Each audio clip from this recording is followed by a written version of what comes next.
Hello, friends. This is Dave Hurwitz, executive editor at ClassicsToday.com, here with part 2 of our exploration of the relationship between tonality and emotional expression, that is, keys, and the kind of music that composers write for them or in them. And the key that we're talking about is C minor. Now, you may recall in our last episode, we listened to a bunch of C minor symphonies dating from the classical period, roughly the second half of the 18th century. And in one of those symphonies, that is Haydn Symphony Number 52, there was a genuine tonal conflict. That is, C minor, the key in question, was treated as a protagonist in the symphonic argument, as something to be fought against and dealt with in a way. And taking that hint from Haydn, we arrive at our first and the most important and seminal example of the key of C minor in the entire history of music. And that is Beethoven's Fifth Symphony. This is my famously, however, preferred performance featuring George Szell in the Vienna Philharmonic on Orfeo. But that's not the point, because we're not really talking about recordings, although I'll mention some as we go along. This is the symphony that treated the minor key as the enemy, as the goal to be overcome as part of the symphonic argument as the piece progresses. And Beethoven's example changed our entire perception of what the key of C minor means, because after that, composers began to write symphonies in C minor that follow a similar emotional trajectory to Beethoven's. That is, this sort of tragedy to triumph, vanquishing dark forces, something like that. That kind of emotional progression throughout the work. And the resolution comes naturally in the triumphant finale. The big question after Beethoven's Fifth is that if you're going to write a Beethoven's Fifth type symphony, where does the changeover occur? The changeover from C minor to the victorious C major. And that is going to be different. As time goes on, composers find their own approach to dealing with that problem.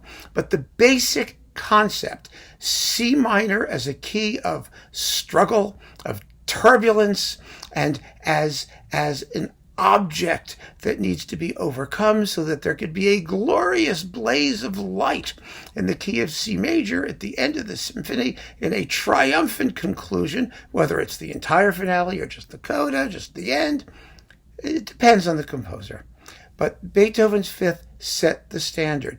And the fascinating thing about Beethoven's Fifth in the history of music is that Beethoven's treatment of the key of C minor essentially gave it the quality that we now regard it as largely having. If you check out C minor music before Beethoven, aside from Haydn Symphony Number 52, you basically find that minor keys are opposed to major keys, and there isn't much difference between them. They don't have particularly unique characters, but after Beethoven, they start to.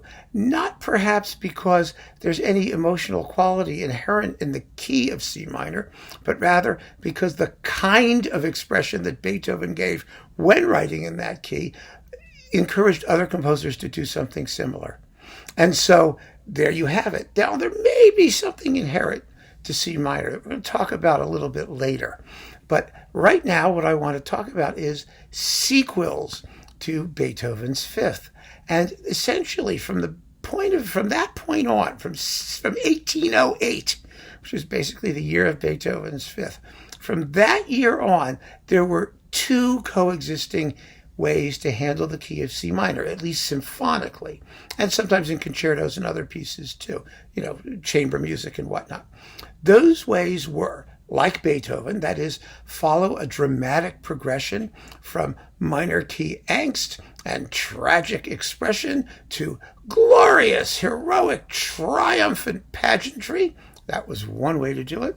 But the other way to do it was to stick to the old 18th century view of these things. That is Mozart's view, for example, which is to treat the key simply as an object of pathos, of darker feelings, certainly, sadness, that type of expression, but not to make a dramatic project out of it. And the person who I think represented that particular approach, what you might call the Mozartian approach, because Mozart's handling of minor keys, now we regard it as also somewhat demonic and diabolic, and sometimes it was. But by and large, he was conservative in his handling of tonality. That is something that began in the minor, ended in the minor, and the minor was a source of pathetic or sad or anxious or neurotic feelings. But it was not something to be overcome as part of a dramatic process in the way it became with Beethoven. So the composer who best represents that in the post-Beethovenian world, I think, is Ludwig Spohr. Now, Spohr was how to describe him? He was a terrible composer. As often as not a very good composer. His music has no muscle, especially if you're used to Beethoven.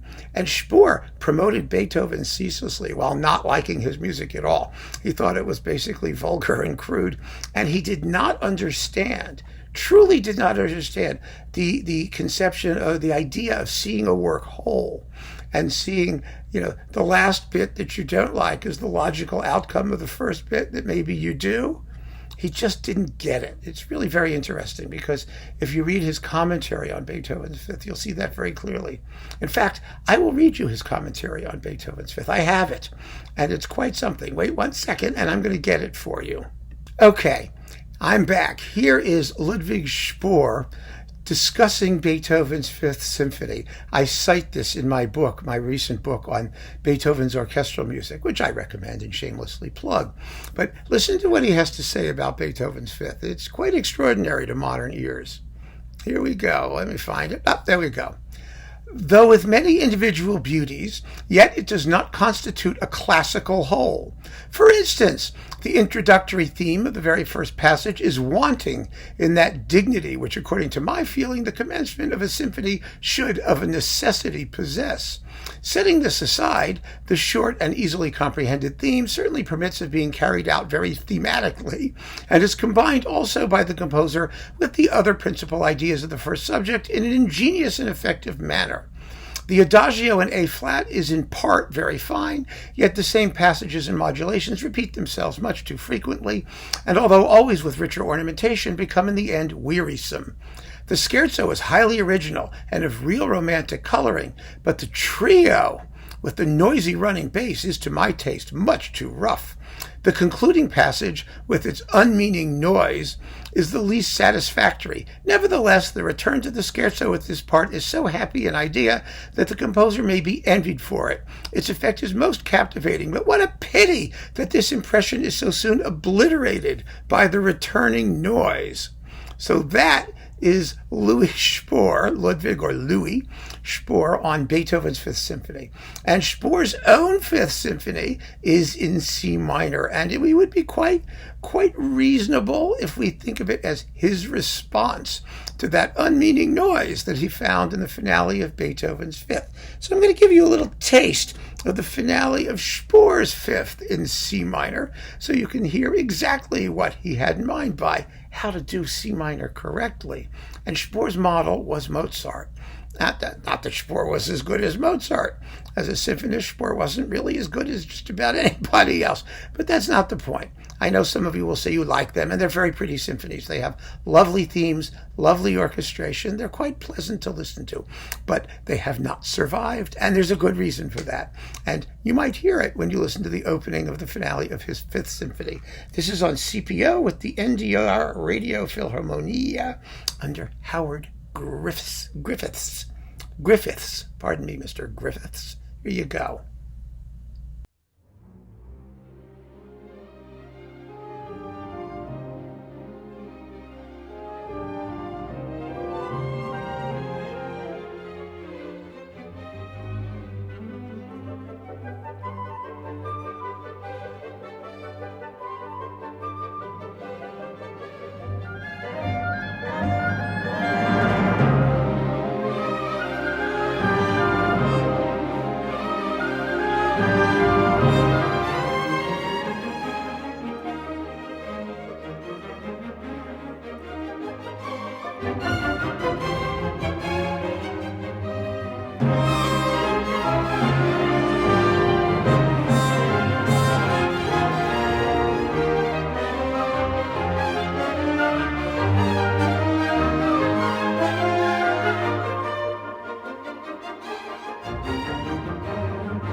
It's attractive.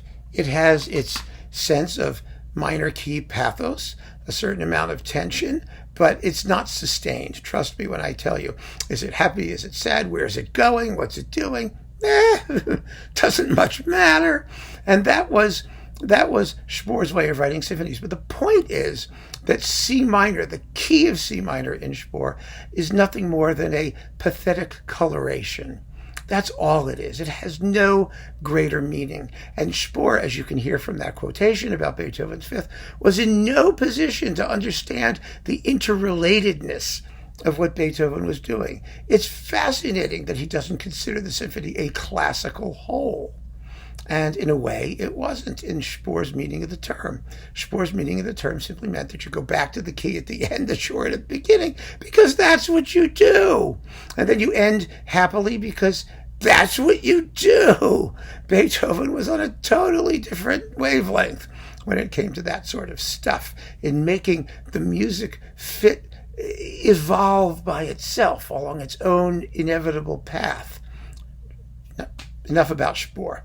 So you get the sense of it. So that is the other kind of C minor symphony. It persisted from the 18th century well into the 19th. And so there's no sense in pretending otherwise. But the Beethoven kind, aha! There were quite a few composers who picked up the challenge and wanted to do the Beethoven kind of C minor symphony. The most important of those, not most important, the best known of them, was Brahms in his first symphony. This is Karl Anschauer, the Czech Philharmonic, very fine performance that I just pulled out for the sake of illustration. Brahms' first is in C minor. It is an obvious tragedy to triumph, Beethovenian progression. In Beethoven, of course, the changeover from minor to major happens between the scherzo and the finale, which are attached to each other and interwoven to become a single entity. In the Brahms, he writes a very dark, brooding introduction, an independent and very lengthy introduction to the finale, which eventually clears the air with the arrival of the great Alp horn theme. Da da dum ba. You know when it comes in. And from then on in, it's all smooth sailing and happiness. That's how Brahms does it. After Brahms, the other big German symphonist who was into C minor was Bruckner. And Bruckner's kind of interesting because Bruckner wrote 3 symphonies in C minor, numbers 1, 2, and 8. They are all in C minor. These are the Tintner recordings on Naxos, which uses, by the way, the wrong edition of the 8th. The original one where you want the revision, but that's a whole other topic. You can check out my video on Bruckner's 8th if you want to hear a discussion of that. Anyway, there are 3 C minor symphonies. Now, Bruckner's approach to C minor was not Beethoven's either. Bruckner's symphonies in general are not dramatic. They don't involve struggle and overcoming in the same way that Beethoven does. I would say that the 8th Symphony does find its own way to create that sort of dramatic final resolution in C major, but it only happens at the very, very end, in the coda of the finale. And in between, there's all kinds of stuff going on. Now, Bruckner's minor key is Brucknerian, like everything he did. It was not Beethovenian at all. And in the first and second symphonies, the finales return to the key of C minor, much as Spohr does. And they just end major because Bruckner wants to at the end. There's no particular reason why it has to be that way. They just go there so that you arrange a happy ending. But is that happy ending the outcome of a logical symphonic process or program of contrasts or something like that? No, it isn't. It's satisfying. It works because major key resolutions are more final and more satisfying on the whole than minor key resolutions are. But that's the only reason. There's no other special reason in these Bruckner symphonies, except, as I said, for the 8th, where the final C major resolution really is the outcome of the whole long process that occurs before. So, meanwhile, after Bruckner, younger composers took up the challenge of Beethoven's 5th in very ambitious first works. somewhat immature works, but that doesn't matter. What matters is that they tried. What matters is that they saw C minor, the key of C minor, the way Beethoven saw the key of C minor, as something to struggle against, something to use in an ambitious symphonic essay that moves from darkness to light, from tragedy to triumph. One of those composers was Dvorak. In his very first symphony, this is Neumann with a Czech Philharmonic, subtitled The Bells of Zlonice. And Zlonice was a town and it had bells. You should know what they are. What matters is that this symphony is obviously modeled on the emotional progression that we find in Beethoven's Fifth. Another one, and this is a fascinating one that you may not know and really should hear because it's tons of fun, is Alberic Manyard, the French composer. His first symphony is a C minor symphony, and it's kind of all over the place as well. He seems not to have had the highest opinion of it, that is the composer, but it's really fun to listen to, and it really does have that C minor tension that we find in Beethoven's Fifth, especially in the first movement. It's a very C minor is a key of struggle type symphony. It ends with a completely triumphant finale at the last coda, the last bit, but I want to play you a bit of the first movement because Magnard really does capture a kind of turbulence and energy, which is quite Beethovenian. It really is. I think you'll agree. Here's a bit of Magnard's first symphony in C minor.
Interesting, isn't it? I think very tantalizing. And you should hear these recordings. They're on Naxos.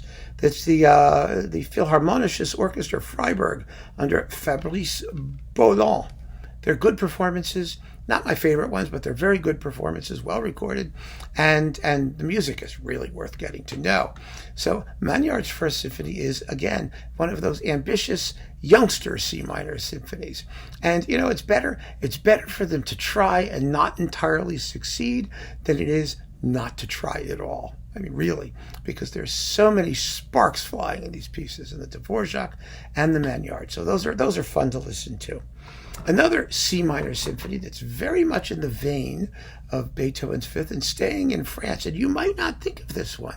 That's what's interesting about doing these comparisons, about looking at these keys, because we begin to see family resemblances. It's Saint-Saëns' Organ Symphony, his third symphony. Yes, this is one of the great C minor symphonies. And it does have, like Beethoven's, movements that blend into each other, in this case the first and second movement, and then the third and fourth movement. It really does follow a quite Beethovenian kind of path.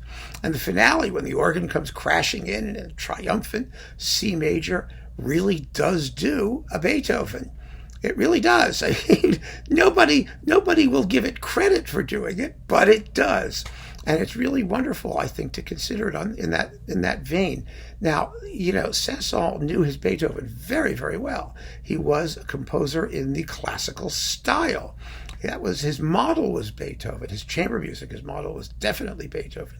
In his violin sonatas and other works, that was who he admired. He was the first great French composer of instrumental music of all kinds, German instrumental music. And his friendship with Liszt, of course, only cemented his admiration for Beethoven. So think about Beethoven's Fifth and then think of Saint-Saëns' Organ Symphony. And I'm willing to bet it will surprise you. It really will. There's a lot there, and there's some wonderful comparisons to be made. Another performance, another group of composers who spent a lot of time writing Beethoven-style C minor symphonies were the Russians. And that process began, I think, quite interestingly with Tchaikovsky's Second Symphony, The Little Russian. Now this, again, it's such a romantic nationalist piece that nobody thinks about it formally or its expressive type being one of a group. But it is. It really is. It has a turbulent minor key opening. It has a second movement quite similar to Beethoven's conceptually. It's a slow march. And I mean, the Tchaikovsky is a wonderful tune, but that's what they both are essentially. Slow marches, and then a scherzo, which is not joined to the finale. But that finale, which is major key all the way, basically, opens up with a fanfare type melody, which spreads out the main theme, which is that famous Russian folk song that Tchaikovsky used. It was like the crane or the pelican, or it's a bird of some kind, or stork, or I don't know. Anyway, it's a famous Hungarian folk tune. Hungarian, I was thinking of peacocks. That's Kodaly, the peacock variations. No, it's a famous Ukrainian folk tune. And the point is that, listen to the opening. Just listen to the opening. This is with Abravanel and the Utah Symphony. And think of the opening of the finale of Beethoven's Fifth. And you'll see exactly what I mean about the conceptual similarity.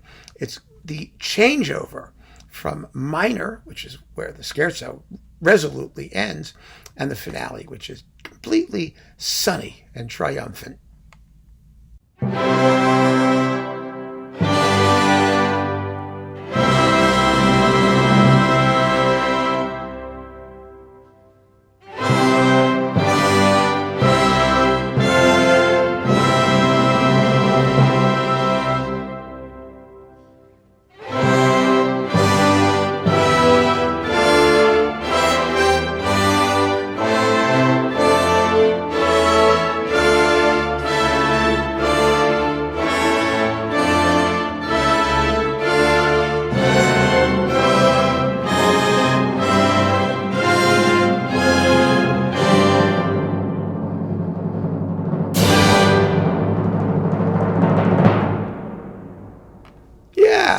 You hear the similarity. It's obvious, right?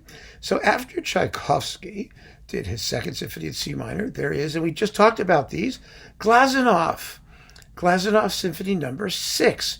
This is quite a fine symphony, a marvelous C minor symphony. And here, the changeover from minor to major is similar to what happens in the Brahms First. That is, there's a glum minor key introduction to the finale, and then as that moves towards the allegro, the main body of the finale, the key switches. And based on the same themes, played in the minor key, then in the major key. I'm going to play you the whole introduction and the changeover moment so you get a sense of how that works in the symphony. It's very effective. It works very, very well. I mean, Glazunov is quite masterful in the way that he handles this. And the resemblance to Beethoven's Fifth is always counted against this symphony because people say, how dare a composer like Glazunov, do something to imitate Beethoven. But again, what matters isn't that he has a model. What matters is how well he does his own thing. And Glazunov does his own thing quite well. This is Nimi Yarvey with the Bamberg Symphony doing the finale of Glazunov's Fifth. And you'll hear that wonderful moment when minor becomes major and the rest is all triumph and happiness.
absolutely splendid.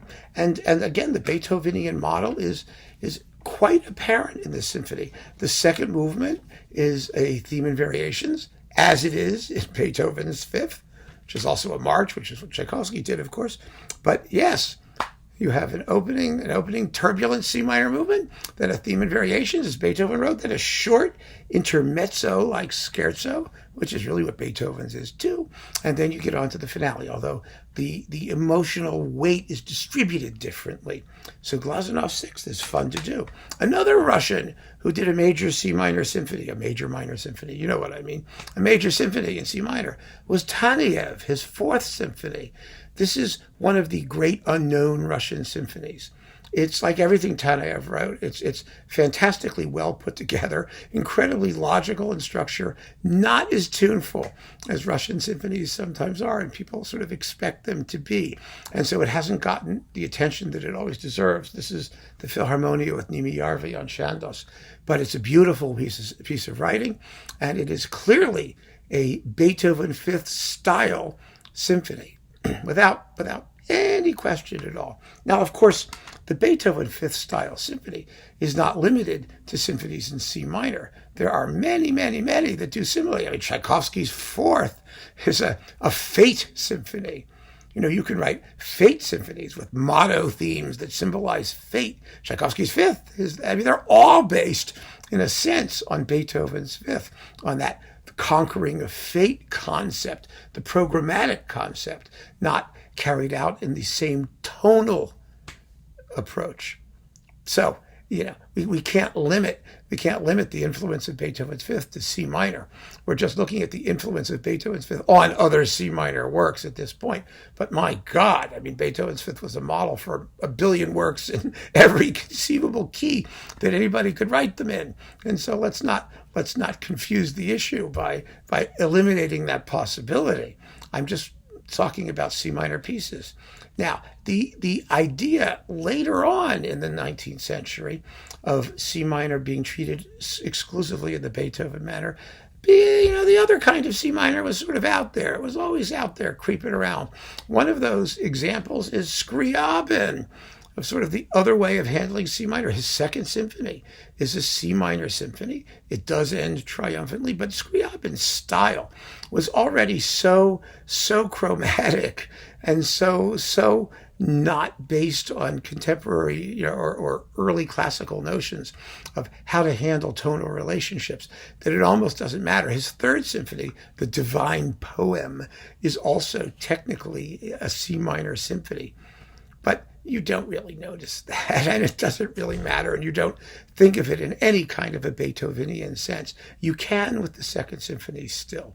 There's still that element of struggle in that music and victory over hostile forces. That you can hear in Scriabin's Second Symphony. But the sort of the end of the C minor, the C minor Beethoven type symphony, tonally, not expressively, that's still out there, but tonally, was actually Mahler's Second. And here's Bernstein's DG recording.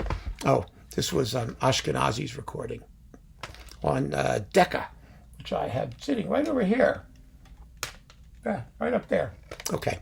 Anyway, the point is Mahler's Second Symphony, The Resurrection, is fascinating because when you get to Mahler, you get to a composer who used what's called progressive tonality.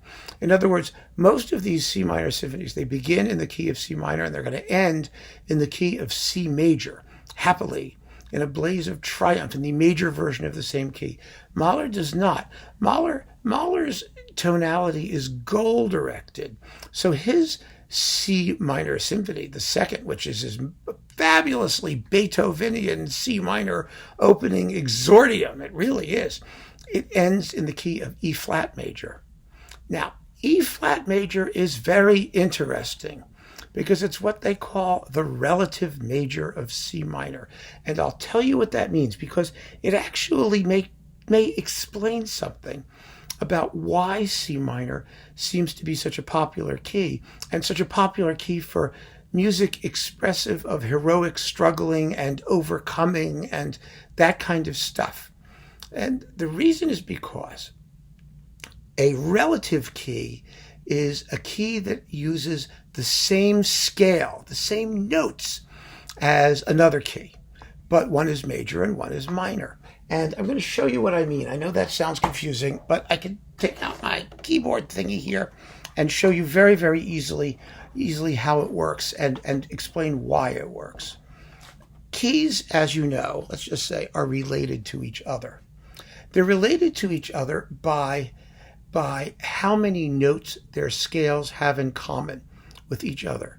So if you're in a key of C major, right? C major, let me turn this thing on. Hang on. There we go. There we go. C major.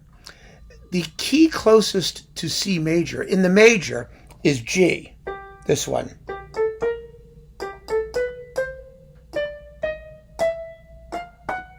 That one. Sorry about that. But you get the idea. It uses all of the same notes that C major does, except for that one, the G flat, or the F sharp, actually. It's an F sharp in the key of G major. It has, otherwise, all the notes are the same. Therefore, G major and C major are very closely related. You can play in one and very easily go into the other. They are considered to be close. And the more notes that they do not share, the further away these keys are, and the harder it is, according to the rules of classical tonality, to get from one place to another place, harmonically speaking. And that matters. That has a lot to do with Mahler's choice of E flat, because E flat is the relative major. The relative major of a minor key. All minor keys have relative major keys. All major keys have relative minor keys. And I'll show you. Here's C major. The relative minor of C major is A. It's the key of A minor. So here's A minor. That's A minor. And that is all the same notes as C major does. It's just a minor key. You start it a little bit later up on the scale, because what makes something major or minor is the sequences of whole steps and half steps, how the distance between the individual notes. That's what makes the difference between major and minor. So here is a C minor scale. A C minor scale goes like this. That's it. That's C minor. Now, E flat major is the relative major of C minor. So if we start on E flat, we get this one. You see? Those are exactly the same notes that we used to make C minor, only that was E flat major. What does this mean? It means that E flat major is very close to C minor in terms of tonality. So it's a logical key when you relate it to C minor. Something that's in C minor can resolve quite happily in E flat major, just as happily as it would in C major, maybe even more happily. But there's more to it than that, because E flat major is the key of heroic music. And when we get to E flat major, we'll talk about that. And we'll talk about the relationships between, again, E flat major and C minor. E flat major is the key of Beethoven's Eroica Symphony, the heroic, of Strauss's Ein Heldenleben, a hero's life. It's the key of heroic striving and victory and conquest and all of that good stuff. So there is some sort of relationship between these three keys, C minor, C major, and E flat major. And those relationships suggest that C minor is an excellent key to be the bad guy, because you can triumph in C major, you can triumph in E flat. It works either way. It works very well either way. And E flat itself has its own heroic connotations after Beethoven. And so that idea may be something of the inherent, something musically inherent in the key of C minor that makes it a good candidate for this kind of expressive journey, the sadness or tragedy to triumph and heroism progression. And you see that in Mahler's Second Symphony carried out beyond just C minor to C major. You see it from C minor to E flat. So that's a very, very important case. Now, meanwhile, at the turn of the 20th century. We're getting close to the end, guys. We got 1, 2, 3, about 4 more to go here that we want to talk about.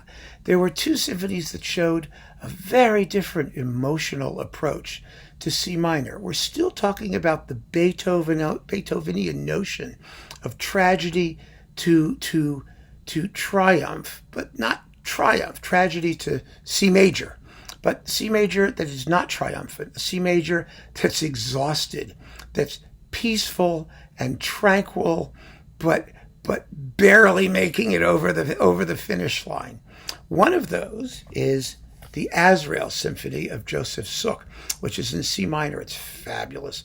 I want to play you a bit of the end of the first movement, the big tragic climax that shows you exactly what happens when you have this incredible conflict between major and minor keys, the way Suk envisages it, and how he works it out as the symphony goes on. It's really quite spectacular, leading to a finale in which finally, at the very end, the major key is achieved as a point of rest, not as a triumph, simply a point of rest and peace at last.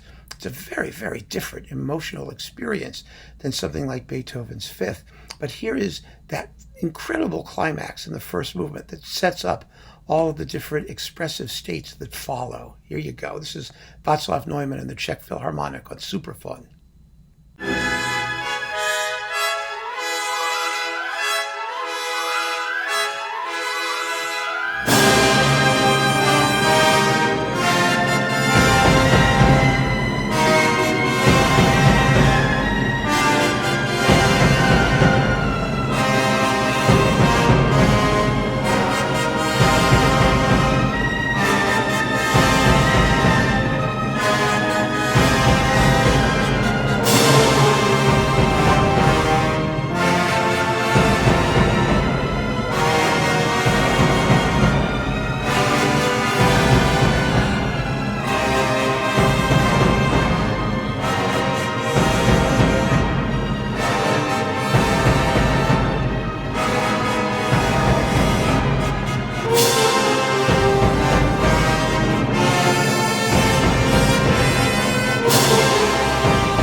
It really gets you, doesn't it?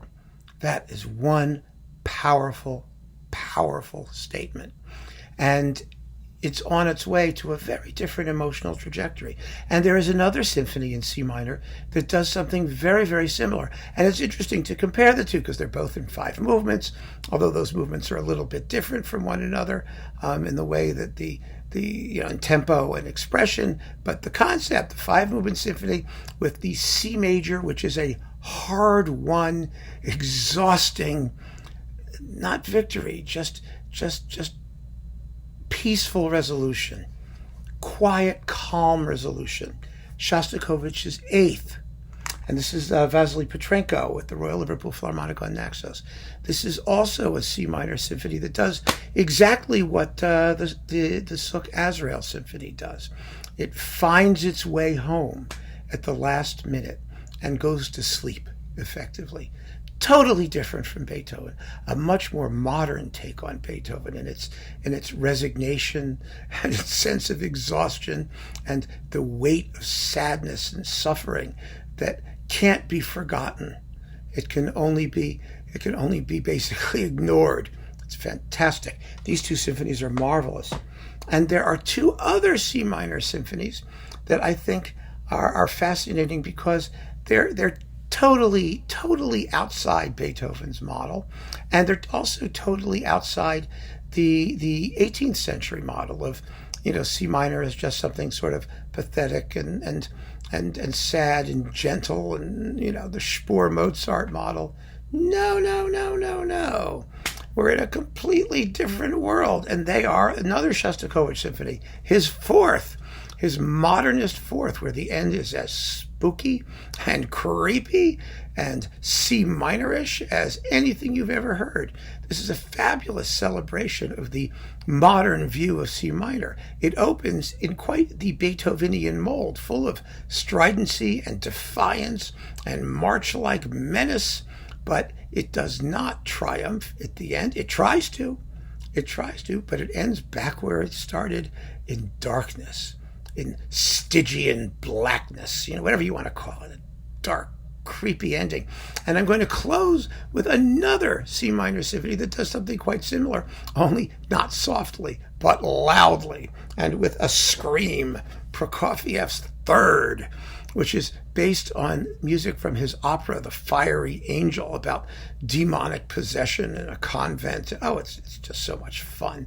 And the music is as ghostly and creepy and nasty as anything Prokofiev ever wrote. And I'm going to play you the last minute or so of the finale as it picks up, and from the probably bassoon all the way to the absolutely hysterically insane demonic ending.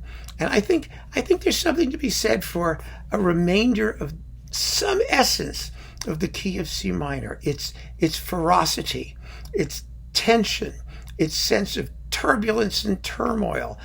These composers were well aware of C minor being used for that purpose. They simply did not feel that turbulence and turmoil of C minor was something to be overcome or pushed against or placed on an evolutionary journey towards some other goal. Not a bit. They were just celebrating C minor for what it is, in all of its wicked, nasty, scary C minorishness.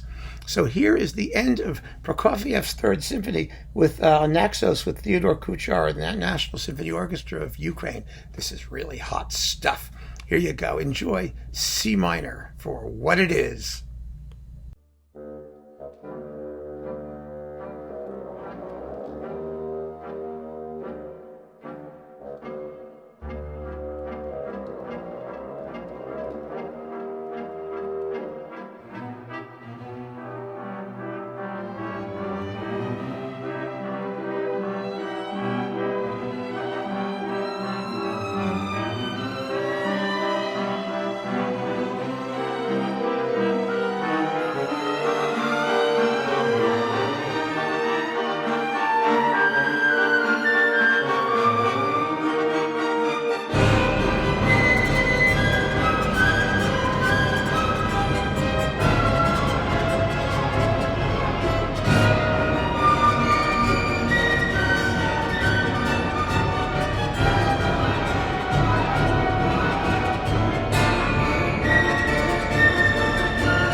And that brings this talk to a close.